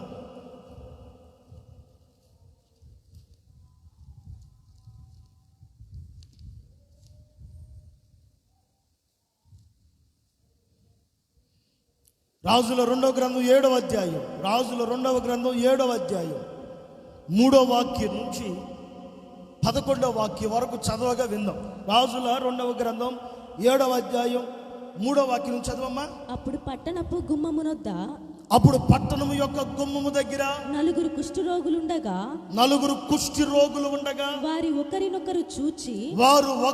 ఒకరు చూచుకుని, మనము చచ్చిపోవు వరకు ఇచ్చట ఎందుకు కూర్చుండవలెను, మనం చచ్చిపోయేదాకా ఇక్కడ ఎందుకు కూర్చోవాలి, పట్టణములోనికి పోవుదామనుకుంటిమా, పట్టణములోనికి వెళదామనుకుంటిమా, పట్టణమందు క్షామమున్నదందున, పట్టణమందు కరువు ఉన్నది, అచ్చట చచ్చిపోదుము, అక్కడ చచ్చిపోతాం, ఇచ్చట ఊరక కూర్చున్నను, ఇచ్చటను చచ్చిపోదు, ఇక్కడ ఒకవేళ కూర్చున్నా ఇక్కడ అయినా చచ్చిపోతాం. పదండి సిరియనుల దండు పేటలోనికి పోవుదము రండి, సిరియనుల దండు పేటలోనికి వెళదాం రండి. వారు మనలను బ్రతుకుదము, వారు ఒకవేళ మనల్ని బ్రతుకుదాం, మనలను చంపిన చత్తుము అని చెప్పుకొని, ఒకవేళ మనల్ని చంపేసినా చచ్చిపోదాం అనుకుని, సంధ్య చీకటి యందు సిరియనుల దండు పేటలోనికి పోవలనని లేచి, సందు చీకటిలో సిరియనుల దండులోకి వెళదామని లేచి సిరియనుల దండు వెలుపలి భాగమునొద్దకు రాగా అచ్చట ఎవరు కనబడకపోయిరి, యెహోవా రథముల ధ్వనియు, గుర్రముల ధ్వని, గొప్ప సమూహపు ధ్వనియు సిరియనుల దండునకు వినబడినట్లు చేయగా వారు. 8వ వాక్యం చూడు, 8వ వాక్యం చదువు. కాబట్టి ఆ కుష్టు రోగులు దండుపేట వెలుపటి భాగమున, ఆ కుష్టు రోగులందరూ ఆ దండుపాలి వెనక భాగానికి వెళ్ళి ఒక గుడారములోనికి వెళ్ళి చొచ్చి భోజన పానము చేసి అచ్చటి నుండి వెండి బంగారములను, నోట్ చేయండి, అక్కడ నుండి వెండి బంగారమును, బట్టలను ఎత్తుకుని దాచిపెట్టి, బట్టలు ఎత్తుకుని వెళ్ళి ఒక చోట దాచిపెట్టి తిరిగి వచ్చి మరి ఒక గుడారము చొచ్చి అచ్చటి నుండి సొమ్ము ఎత్తుకొని పోయి దాచిపెట్టిరి. వారు మనము చేయునది మంచి పని కాదు, వారు మనం చేసేది మంచి పని కాదు, నేటి దినము శుభవర్తమానము గల దినము, మనము ఊరకొననేలా, మనం ఊరుకుంటే ఎలాగో, తెల్లవారు వరకు మనము ఇచ్చట నుండిన ఎడల ఏదైనా ఒక అపాయము మనకు సంభవించును గనుక మనము వెళ్లి రాజు ఇంటి వారితో సంగతి తెలియచెప్పుదము రండని ఒకరితోనొకరు చెప్పుకొని వచ్చి పట్టణపు ద్వారపాలకుని పిలిచి, మేము సిరియనుల దండుపేటకు పోతిమి, అచ్చట ఏ మనిషి కనబడలేదు, మనిషి చప్పుడైనను లేదు, కట్టబడిన గుర్రములను కట్టబడిన గాడిదలను ఉన్నవు గాని గుడారముల దగ్గర ఎవరునూ లేరని వానితో అనగా. ఆ తర్వాత మీరు ఇంటికి వెళ్ళిన తర్వాత అధ్యాయం మొత్తం చదవండి. దేశమంతా కరువు ఉంటే సిరియనుల దండులో మాత్రం ఏముంది, ఆహారం సమృద్ధిగా ఉంది, వస్త్రాలు సమృద్ధిగా ఉన్నాయి, వెండి బంగారము సమృద్ధిగా ఉంది. ఎవరికి కనబడ్డాయి? ఎందుకు పనికిరారు అని అనుకున్నారు చూడండి. అంత రానివారు అని అనుకున్నారు కదా. వీరి పరిధి ఊరి చివర మాత్రమే అని తోసిపెట్టేశారు కదా. వాళ్ళని నా ప్రభువు లేపాడు. ఆమేన్, ఆమేన్. నేను చెప్తున్నాను వాగ్దానపూర్వకంగా, ఒకవేళ నిన్ను ఎవరు వీడు పనికిరాడు అనుకుంటున్నాడు, ఒకవేళ వీడు ఎందుకు పనికిరాడు అని ఒకవేళ నిన్ను ప్రక్కన పెట్టి ఉండవచ్చు, వీడి స్థితి ఇంతే అని నిన్ను ఒక కొలత కొలిసి దీనికి మాత్రమే తగిన వాడు అని నిన్ను ప్రక్కన పెట్టి ఉండవచ్చు. ఆ రోజు దేశమంతయు కరువుతో అల్లాడిపోతుంటే నలుగురు కుష్ఠ రోగులను ప్రభువు వాడుకుని దేశ కరువుని ఎలాగైతే తీర్చాడో, ఎవరి చేత అయితే తృణీకరించబడుతున్నావో వారందరినీ పోషించే నాయకుడిగా నా ప్రభువు నిన్ను చేయునుగాక. ఆమేన్. ఎవరి చేత అయితే అంత రాని వాడివని, అంత రాని దానివని, ఎన్నిక లేని దానివని, తక్కువ కులస్తురాలవని ప్రక్కన పెట్టారో నా ప్రభు నిన్ను కనపరుచునుగాక, నిన్ను ఆశీర్వదించునుగాక. జనుల ఐశ్వర్యం నీవు అనుభవించున్నట్లు నా ప్రభు నిన్ను చేయునుగాక. ఆమేన్, ఆమేన్. ఈ కుష్ఠ రోగులకున్న మనసు చూడండి. వాళ్ళు తిన్నారంట. ఎక్కడ సిరియా దేశంలో వాళ్ళు తిన్నారు. వాళ్ళు తిన్నది తర్వాత కొంచెం వెండి బంగారం దాచిపెట్టారు. ఈ ఒక్క ఇంట్లోనే ఉందేమో అనుకున్నారు. కాదు, వేరే ఇంటికి వెళ్తే ఆ ఇంట్లో కూడా అలాగే ఉంది. ఇదంతా జరగటానికి గల కారణం ఏంటి? ఇదంతా జరగటానికి గల కారణం ఏంటి? ఆకలితో అల్లాడిపోతున్నప్పుడు ప్రభు సన్నిధిలో ప్రతిమిలాడుకున్నారు, దేవుని పాదాలు పట్టుకున్నారు. ఆకాశంలోని దేవుడు వారి మొర్రని విని రథముల ధ్వని వినిపించాడంట. ఎవరో సిరియల మీదకి యుద్ధానికి వస్తున్నట్లుగా రథముల శబ్దం వినబడింది. ఇక్కడ గనక ఉంటే సిరియన్లైన మనమందరం చనిపోతాం.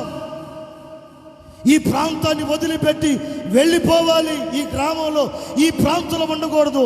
మన మీదకి యుద్ధము చేయడానికి యుద్ధ రథాలు వస్తూ ఉన్నాయి. 4వ వాక్యంలో ఈ మాట వింటుంది. ఒక శబ్దం, ఒక ధ్వని వినబడుతుంది.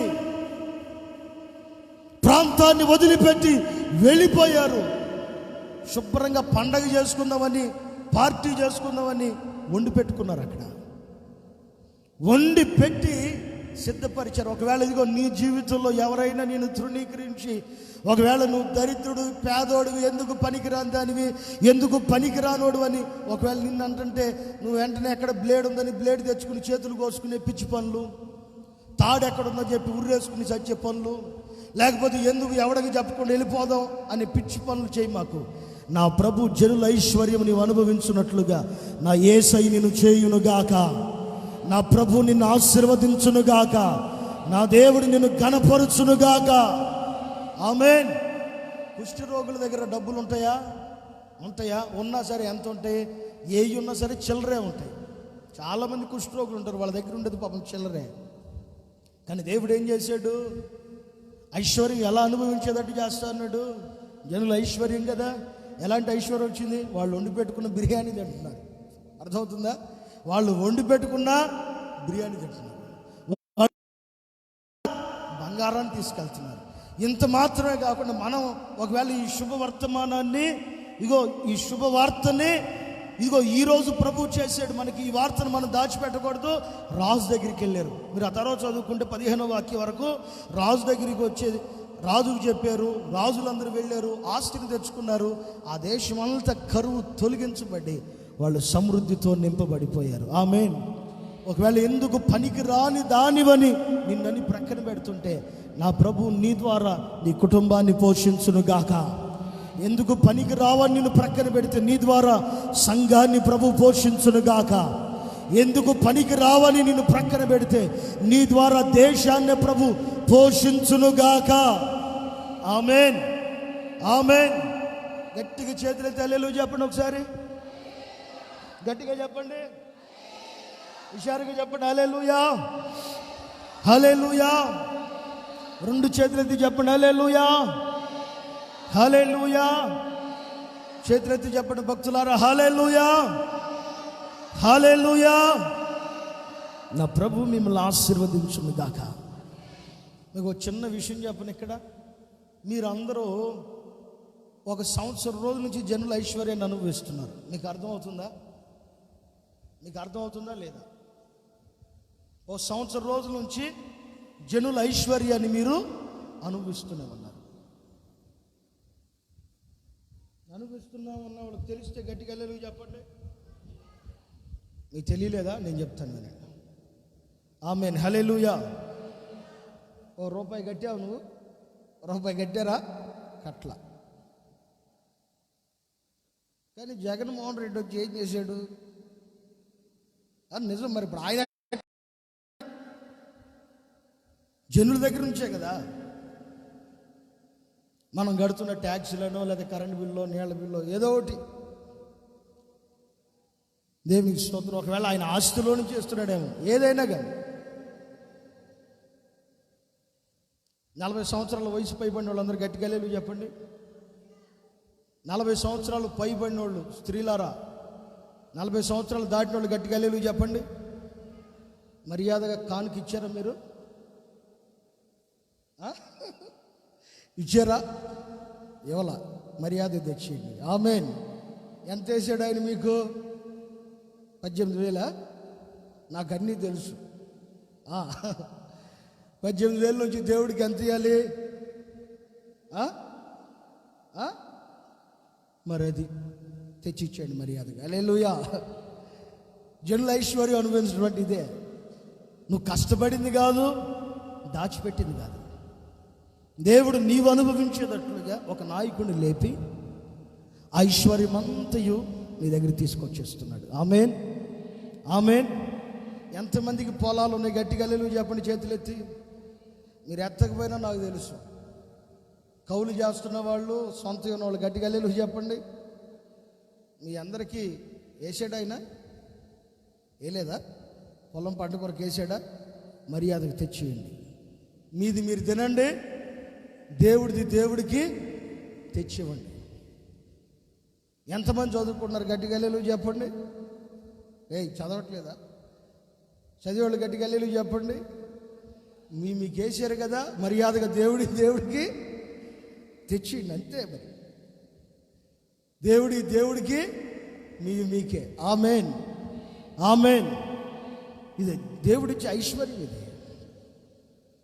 జనుల ఐశ్వర్యాన్ని దేవుడు మీకు తీసుకొచ్చి ఇస్తున్నాడు. దీన్ని మీరు అనుభవించండి. నా ప్రభు ఇంకను మిమ్మల్ని ఆశీర్వదించును గాక. ఆమేన్, ఆమేన్. కుష్టి రోగుల ద్వారా దేశాన్ని ప్రభు పోషించాడు. నేను పనికిరాని దాన్ని, పనికిరానోడిని, ఎందుకు గతి లేని దాన్ని అని అనుకో మాకు. ఏ గతి లేని వ్యక్తుల్ని దేవుడు గణపరచును గాక. ఆమేన్. మోడీ గారు ఉన్నాడు పాపం, టీ కప్పులు కడిగేవాడు ఆయన, తెలుసా? హోటల్లో టీ కప్పులు కడిగేవాడు మోడీ గారు. దేవుడు ఆయన్ని లేపాలనుకున్నాడు, లేపాడు, ఆశీర్వదించాడు, ఒక స్థానంలో ఉంచాడు. నా ప్రభువు కూడా మిమ్మల్ని ఆశీర్వదించి గణపరచును గాక. నా దేవుడు మిమ్మల్ని గణపరచును గాక. ఆమేన్. మీరు అనుభవిస్తారు. ఏమనుభవిస్తారు? ఒకటి, నిందకు ప్రతిగా రెట్టింపు ఘనతను అనుభవిస్తారు. రెండోది, జనముల ఐశ్వర్యాన్ని మీరు అనుభవిస్తారు. మూడో వాక్యం త్వరగా చెప్పి ముగిస్తారు. దానియేలు గ్రంథం 12వ అధ్యాయం 2వ వాక్యం. అందరు తీసి చూడండి. దానియేలు గ్రంథం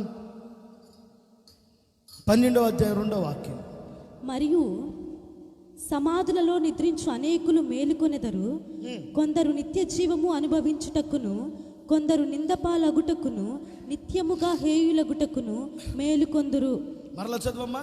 మరియు సమాధులలో నిద్రించు అనేకులు మేలుకొనెదరు. మరియు సమాధిలో నిద్రపోతున్న అనేకులు మేలుకుంటారు. కొందరు నిత్య జీవము అనుభవించుటకును, కొందరేమో నిత్య జీవాన్ని అనుభవించేదానికి, కొందరు నిందపాలగుటకును, కొందరు నిందల పాలయ్యేదానికి, నిత్యముగా హేయులగుటకును మేలుకొందురు. మేలుకోబోతున్నారు. చివరిగా మూడో మాట చెప్పి ముగిస్తాను. దేని కొరకు లేవబడుతున్నారు? ఒకటి, నిందకు ప్రతిగా రెట్టింపు ఘనతని అనుభవించబోతున్నారు. రెండోది, జనుల ఐశ్వర్యాన్ని అనుభవించబోతున్నారు. మూడోది ఏంటి? నిత్య జీవాన్ని అనుభవించేదానికి లేవబోతున్నారు. గట్టిగా ఆమేన్ చెప్పండి. ఆమేన్. మీ తల్లిదండ్రులు ఎవరైనా నిద్రిస్తే, మీ కుమార్తెలు కానీ మీ కుమారులు కానీ ఎవరైనా ఈ లోకాన్ని వదిలిపెట్టి వెళ్ళిపోతే, నీ అన్నదమ్ములు కానీ నీ అక్క చెల్లెళ్ళు కానీ నీ రక్త సంబంధికులు కానీ నీ స్నేహితులు కానీ ఎవరైనా ఈ లోకాన్ని వదిలిపెట్టి వెళ్ళిపోతే నిత్య జీవం కొరకు ప్రభువు లేవనెత్తునుగాక. నిత్య జీవాన్ని అనుభవించేదానికి ఆయన లేవనెత్తునుగాక. ఒకవేళ సజీవులమైన మనము ప్రభువు రాకడొచ్చినప్పుడు, ఒకవేళ ఆయన రాకడలో ఎత్తబడి వెళ్ళిపోయేటప్పుడు నిత్య జీవాన్ని అనుభవించేదానికి ప్రభు మనల్ని లేపి ఈ భూమి నుంచి తీసుకుని వెళ్ళునుగాక. ఆమేన్. ఏమాత్రం కలవరపడద్దు, కంగారు పడద్దు, కన్నీళ్ళు పెట్టాల్సిన అవసరత అక్కరత ఏమాత్రం లేదు. నీ తండ్రి భక్తి కలిగిన వాడైతే, నీ తల్లి భక్తి కలిగినదైతే, నీ భార్య నీ భర్త భక్తి కలిగిన వాళ్ళైతే, నీ పిల్లలు ఈ లోకాన్ని వదిలిపెట్టి వెళ్ళిపోయిన వాళ్ళు భక్తి కలిగిన వాళ్ళైతే, నీ కుమారులు నీ కుమార్తెలు ఒకవేళ చనిపోయి లోకాన్ని వదిలిపెట్టి వెళ్ళిపోతే వాళ్ళు భక్తి కలిగిన వాళ్ళైతే నిత్య జీవం కొరకు ప్రభువు లేవనెత్తునుగాక. నిత్య జీవాన్ని అనుభవించేటట్లుగా యేసయ్య చేయునుగాక. ఆమేన్. ఏదో ఒక రోజు ఈ లోకాన్ని వదిలిపెట్టి వెళ్ళిపోతాం మనమందరం, ఒకరు ముందు ఒకరు వెనక. కానీ నిత్య జీవాన్ని అనుభవించేదానికి, నిత్య జీవాన్ని పొందుకునేదానికి మనము ఆయన ఎదుట ఎలా బ్రతుకుతున్నాం, ఆయన ఎదుట ఎలా జీవిస్తున్నాం అనే సంగతిని గుర్తించండి. ఈ లోకాన్ని వదిలిపెట్టి ఒకవేళ నీ తండ్రే వెళ్ళిపోతే, ఒకవేళ నీ తల్లే ఈ లోకాన్ని వదిలిపెట్టి వెళ్ళిపోతే, నీ బంధువులు నీ రక్త సంబంధికులు ఈ లోకాన్ని వదిలిపెట్టి వెళ్ళిపోతే వారందరినీ నా ప్రభు నిత్య జీవం కొరకు లేపునుగాక. నిత్య జీవం కొరకు లేపునుగాక. ఒకవేళ సజీవులమైన మనము ఈ లోకాన్ని వదిలిపెట్టి వెళ్ళిపోతే నిత్య జీవం కొరకు ప్రభు మనలందరినీ లేపునుగాక. ఆమేన్. ఇది జరగాలి అంటే మనం ఒక పని చేయాలి. ఏంటంటే ఆయన శరీరాన్ని, ఆయన రక్తాన్ని పానం చేయాలి. ఒక చిన్న ప్రార్థన చేద్దాం. ఇప్పుడు అలాగే మోకరించండి. ఒక చిన్న ప్రార్థన చేద్దాం. ఒక చిన్న ప్రార్థన చేద్దాం. ఒక చిన్న ప్రార్థన చేద్దాం. ఆయన శరీరాన్ని, ఆయన రక్తాన్ని తిని చాలా నెలువైపోయింది. ఒక చిన్న ప్రార్థన చేద్దాం. ప్రభువా, ఒక చిన్న ప్రార్థన చేసుకోండి. నీ శరీరాన్ని, నీ రక్తాన్ని తినే భాగ్యాన్ని మాకు ఇవ్వండి. నిత్య జీవానికి అర్హులుగా మమ్మల్ని మార్చండి. ఒక చిన్న ప్రార్థన చేసుకోండి. ఒక చిన్న ప్రార్థన చేసుకోండి. అందరూ చేతులెత్తి మోకరించి ఒక చిన్న ప్రార్థన చేసుకోండి. నీ శరీరాన్ని, నీ రక్తాన్ని తినే భాగ్యాన్ని మాకు ఇవ్వండి అయ్యా. ఒక చిన్న ప్రార్థన చేసుకోండి.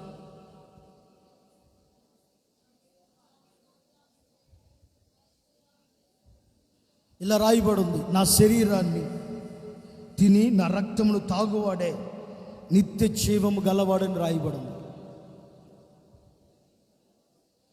నా శరీరాన్ని తిని నా రక్తమును పానం చేయవాడు నిత్య జీవానికి వెళ్ళునని రాయబడి ఉంది. అందరూ ప్రార్థన చేసుకోండి. చిన్న ప్రార్థన చేసుకోండి. నిత్య జీవానికి అర్హుడు ఎవరు? నిత్య జీవం అనుభవించడానికి ప్రభు కొందరిని లేపబోతున్నాడు. ఒక చిన్న ప్రార్థన చేసుకోండి. ఒక చిన్న ప్రార్థన చేసుకోండి. హల్లెలూయా, హల్లెలూయా. ఒక చిన్న ప్రార్థన చేసుకోండి. ఒక చిన్న ప్రార్థన చేసుకోండి. హల్లెలూయా, హల్లెలూయా. నీ శరీరాన్ని తినే భాగ్యాన్ని ఇవ్వండి అయ్యా. ప్రభు బల్లారాధనలో ప్రభు మేమందరూ కలిసే కృపనివ్వండి అని చిన్న ప్రార్థన చేసుకోండి. చాలా నెల్లైపోయిందయ్యా, కనికరించండి అయ్యా. మా దేశాన్ని స్వస్థపరచండి ప్రభువా. మా ప్రజలు మీరు స్వస్థపరచండి అయ్యా. ప్రభు బల్లారాధనకు దూరం అయిపోయామయ్యా. కనికరించండి, కనికరించండి, కనికరించండి, కనికరించండి, కనికరించండి, కనికరించండి. ప్రార్థన చేసుకోండి, ప్రార్థన చేసుకోండి. హల్లెలూయా, హల్లెలూయా, హల్లెలూయా, హల్లెలూయా. ఒక చిన్న ప్రార్థన చేసుకోండి.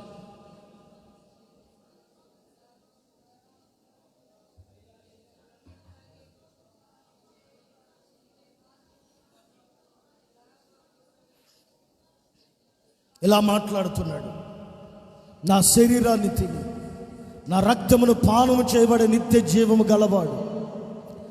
ఆయన శరీరాన్ని, ఆయన రక్తాన్ని ఇంచుమించుగా 7-8 నెలలు అయిపోతుంది పానం చేసి ప్రభువా కనికరించండి అయ్యా, కనికరించండి అయ్యా. కనికరించండి ప్రభువా. మా నాయకులతో మీరు మాట్లాడండి ప్రభువా. మా నాయకులతో మీరు మాట్లాడండి ప్రభువా.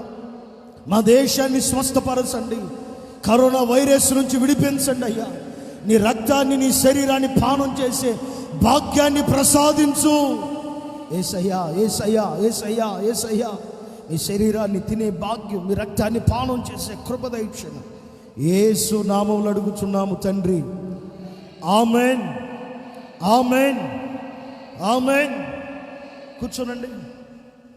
యోహాను సువార్తమానం 6వ అధ్యాయం 54వ వాక్యం.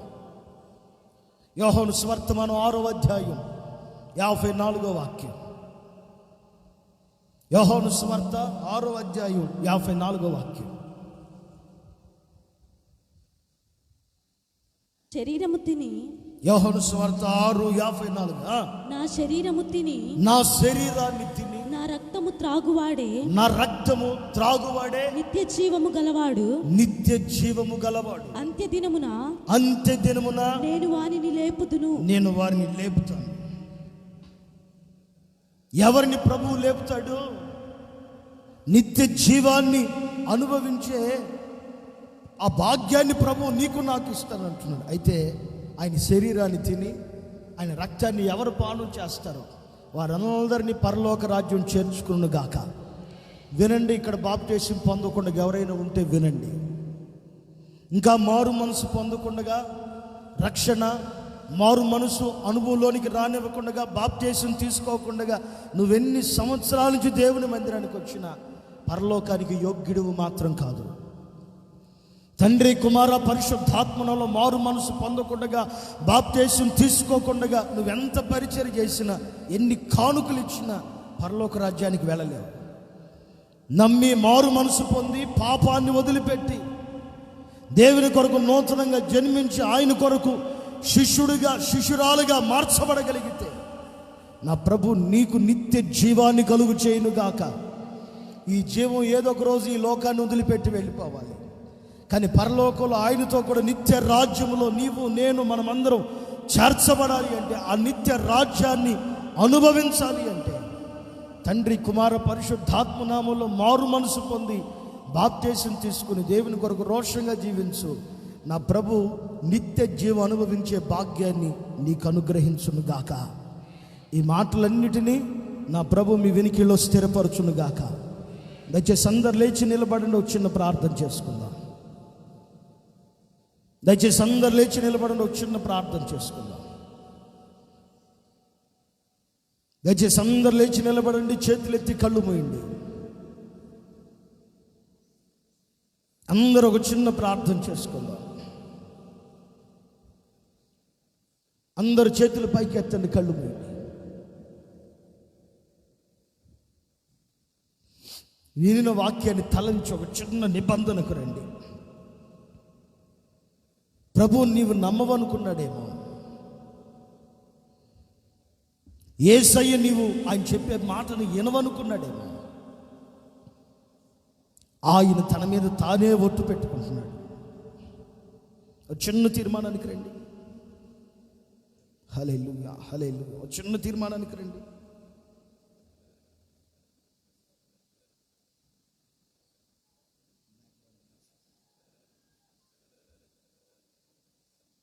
ఒక చిన్న నిబంధనకు రండి.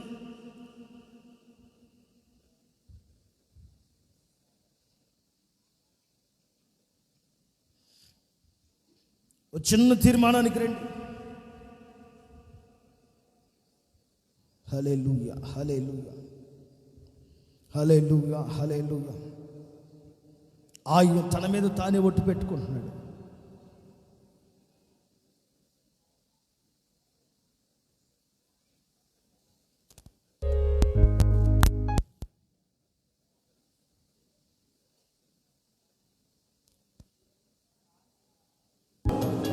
యేసయ్య చెప్తున్నమాట, జనుల ఐశ్వర్యం మీరు అనుభవించబోతున్నారు. జనుల ఐశ్వర్యం మీరు అనుభవించబోతున్నారు. జనుల ఐశ్వర్యం మీరు అనుభవించబోతున్నారు. మూడవది, నిత్య జీవం అనుభవించబోతున్నారు. నిత్య జీవాన్ని అనుభవించబోతున్నారు. ఒక చిన్న తీర్మానానికి రండి. ఒక చిన్న తీర్మానానికి రండి. నేను మీ కొరకు ప్రార్థన చేయబోతున్నాను. విశ్వసించిన వారైతే ఆకాశం వైపు చేతులు ఎత్తండి. దేవుని వాక్యం మీద విశ్వాసం ఉన్న వాళ్ళైతే ఆకాశం వైపు చేతులు ఎత్తండి. నేను మీ కొరకు ప్రార్థన చేయబోతున్నా. ఆకాశం వైపు చేతులు ఎత్తండి. నేను మీ కొరకు ప్రార్థన చేయబోతున్నా.